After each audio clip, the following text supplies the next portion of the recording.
భీమిలి మండలం మర్జివల్స్లో వైసీపీ శ్రేణులు మండల స్థాయి సమావేశం నిర్వహించారు. కార్యక్రమంలో వైవి సుబ్బారెడ్డి, అవంతి, బొత్స సత్యనారాయణ, ఝాన్సీ పలువురు నాయకులు పాల్గొన్నారు.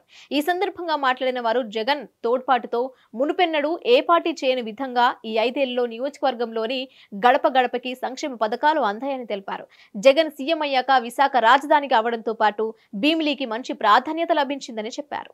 రాబోయే ఎన్నికలు చాలా కీలకమైనవన్నారు. అందుకే ప్రతి నాయకుడు, కార్యకర్త గ్రహించి బాధ్యతతో పనిచేసి పార్టీని అధికారంలోకి తీసుకొని రావాలని కోరారు. పార్టీ అధికారంలో ఉంటేనే మనకు విలువ ఉంటుందన్నారు. సోదరుడు అవంతి పాలనపై జగన్ కి ఎనలేని నమ్మకం ఉందని, అందుకే మళ్లీ ఆయనకే భీమిలి ఎమ్మెల్యే సీటును కేటాయించడం జరిగిందన్నారు. కనుక ప్రతి ఒక్కరూ అవంతిని గెలిపించాలని పిలుపునిస్తూ మాట్లాడారు. గత టీడీపీ ప్రభుత్వ పాలనలో టీడీపీ కార్యకర్తలు బాగుపడ్డారని, వైసీపీ ప్రభుత్వం ఏర్పడ్డాక జగనన్న పాలనలో ఎలాంటి విపక్ష చూడకుండా లబ్ధిదారులకు సంక్షేమ పథకాలు అమలు చేయడం జరిగిందన్నారు. మరి మిమ్మల్ని అందరినీ చూసిన అమ్మాయిలందరికీ మొదటగా పేరు హృదయపూర్వక నమస్కారాలు తెలియజేసుకుంటూ ఈ ఎన్నికల యుద్ధంలో ఈరోజు నీతికి అవినీతికి జరుగుతున్న యుద్ధం. ఈరోజు నీతివంతమైన పాలన అంటే జగనన్న పాలన. ఎందుకంటే మీ అందరికీ తెలుసు, ఈరోజు బటన్ నొక్కేస్తున్నారు ప్రతిబంధ చంద్రబాబు నాయుడు గారు. ఆయన ఇచ్చిన గతంలోనే చేసిన వాటికి 700 హామీలు ఇచ్చారు. ఒక్కటి హామీ అని ఈ రోజు నెరవేర్చుకుని ఫలానాది నేను చేశాను నా పరిపాలనలోని. ఇవాళ మనందరి జీవితం, పేదవాడి జీవితం వడ్డించిన విస్తరలో ఉంది. మన విస్తరలో ఉన్న భోజనం మనం తింటావా, మన కాలదనుకుంటావా అనేది మనందరూ కూడా ఆలోచించాలని మీ అందరూ కూడా నేను విజ్ఞప్తి చేస్తున్నాను. ఇవాళ ముఖ్యంగా జగన్మోహన్ గారు వచ్చిన తర్వాత పొద్దున రెడ్డిలు మీటింగ్ పెట్టారు. వెళ్ళాం సుబ్బారెడ్డి గారు, నేను.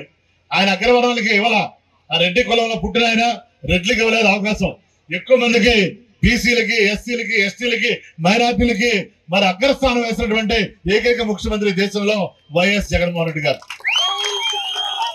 ఇవాళ డాక్టర్ బాబాసాహెబ్ అంబేద్కర్ జయంతి కూడా. మరి ఆనాడు డాక్టర్ బాబాసాహెబ్ అంబేద్కర్ చెప్పినటువంటి సమాజం నిజంగా రావాలంటే జగన్మోహన్ రెడ్డి గారు రావాలి.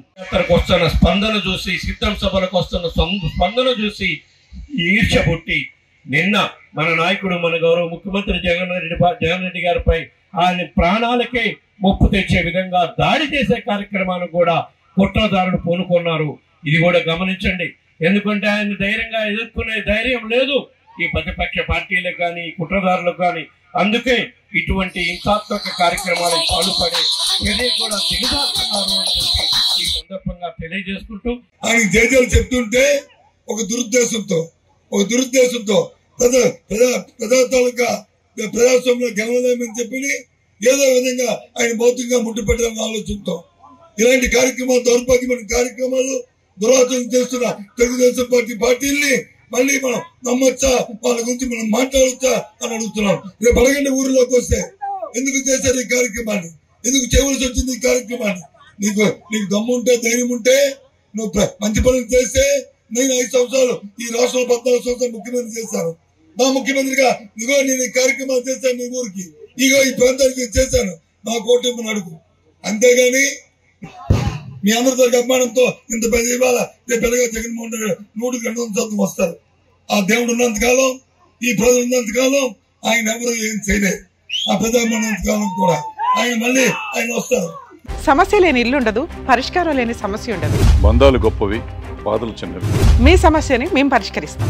రండి, మాట్లాడుకుందాం.